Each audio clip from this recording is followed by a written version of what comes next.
Hey everyone, Enra Silver here, and this is another episode of GlitchSlapped by Enra. In this episode, we're going to take a break from going over the glitch stacks of the day, and I'm going to show you something I came up with a couple days ago that I've been having a lot of fun playing around with. Now, if you've watched any of my previous episodes of GlitchSlapped, you'll notice I'm a big fan of the 4-way lightbox. A couple days ago, it occurred to me that the new circle technique invented by Drucifer would allow me to increase the number of sides or connection points on a lightbox. I'll link Drucifer's channel in the description, and I'll put a card on screen now that has a link to an excellent deep dive into the technique by Beeblebum. To start, you'll need 2 light floors snapped to each other with a connection point under each one. Delete one of the floors, we'll call this the active floor. Select the light box from your menu, press triangle and L2 on PS to store the box in your wire cache. If done correctly, you'll now have a light floor as your active piece. Green state the floor off the other one, we'll call this the scaffolding floor. Pay attention to the orientation of the line on the top of the floor and press triangle and R2 on PS to glitch in the light box. Repeat 3 more times, each time rotating the line on the light panel, and you end up with a 4-sided light box. Pretty standard, you've seen me do this plenty of times. Now let's move it up to 8 sides. Green state a new light panel off the top of the scaffolding floor. Press triangle and R2 to store the panel and switch to a wire. Then pull the wire to the center point of the active panel and press triangle and R2 again to glitch a light panel in at 45 degrees to the first active panel. Snap another light panel off one side of this new panel as a placeholder and delete all the other panels. Select the light box, press triangle and L2 to store it in your wire cache. Green state the light panel off of the placeholder and press triangle and R2 to glitch in the light box. Notice it's 45 degrees offset from the first box. Repeat 3 more times, and now you have a light box with 8 connection points. Now, if 8 is cool, 16 is cooler, right?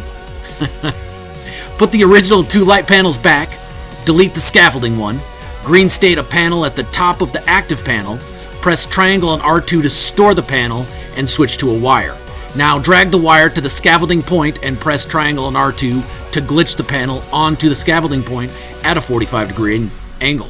Now green state a light panel off one of the 2 outer sides of the scaffolding panel, press triangle and R2 to store the panel and switch to a wire, drag the wire to the active point, and press triangle and L2 again to glitch a light panel onto the active point at 22.5 degrees for the geometry nerds out there. Snap a placeholder panel off one side and delete the active panel. Now repeat for the other outer edge, and then delete both the active and scaffolding panel. Select the light box from the menu, press triangle and R2 to store it in the wire cache, and switch to the light panel. Green state the panel off one of the placeholder panels, and press triangle and R2 to glitch back in the light box. Move the other placeholder panel back 1 to make snapping easier, and repeat 3 more times, rotating the light panel once each time. Now delete the placeholder panel you were using, move the other placeholder panel back in, and repeat the sequence.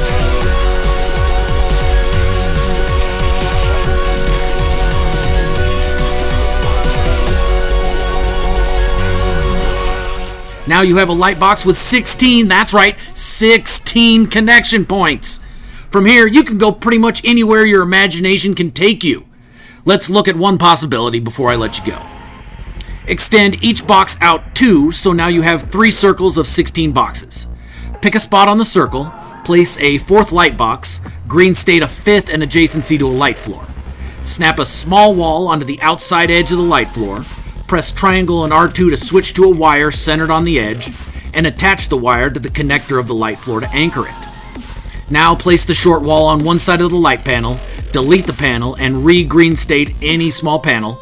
Press triangle and R2 to get a wire centered on the panel, and attach that wire to the connection point on the edge. Delete the slanted wire. Now work your way around the circle, placing a 4th light box, green stating a 5th, pressing triangle and R2 to switch to a wire centered on the light box, and attach that wire to a point adjacent to it clockwise.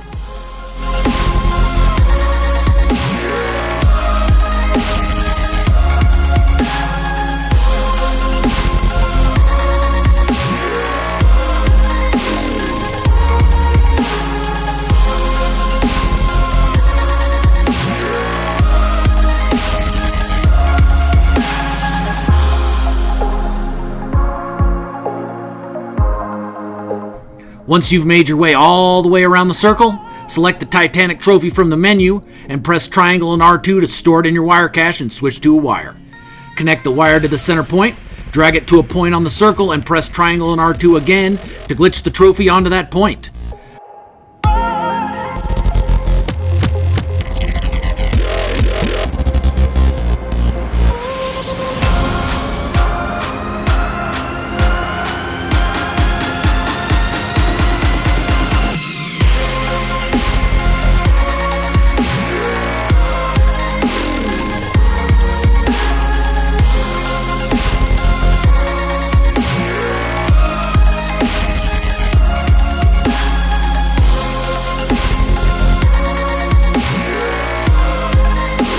Repeat all the way around the circle, and this is the result.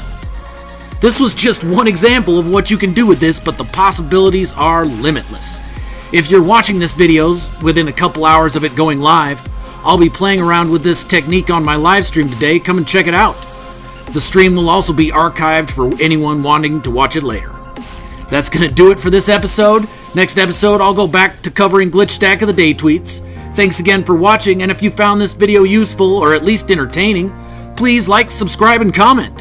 This has been Enra Silver, and I'll talk to all you beautiful people next time.